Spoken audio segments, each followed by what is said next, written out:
सामाजिक आणि शैक्षणिकदृष्ट्या मागास वर्गात समावेश झालेल्या राज्यातील मराठा समाजाला शिक्षण आणि सरकारी सेवेत 10% आरक्षण लागू झालंय।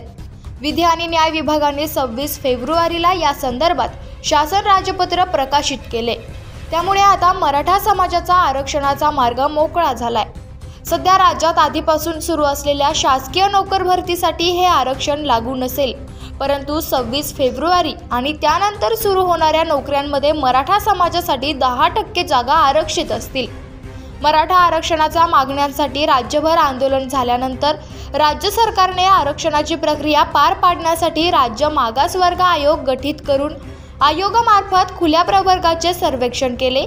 या आयोगाने मराठा समाज सामाजिकदृष्ट्या मागास असल्याचा अहवाल दिला।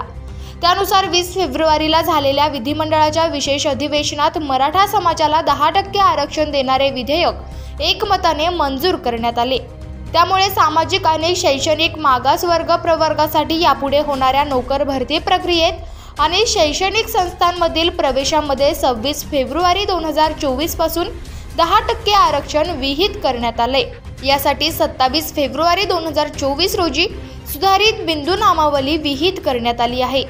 राज्यातील सामाजिक आणि शैक्षणिकदृष्ट्या मागासवर्गाकरिता आरक्षण अधिनियम 2024 संदर्भात राज्य सरकारच्या वतीने सर्वोच्च न्यायालयात हायकेट दाखल करण्यात आल्याची माहिती सर्वसामान्य प्रशासनाने दिली आहे। ब्युरो रिपोर्ट, सप्रेम मराठी।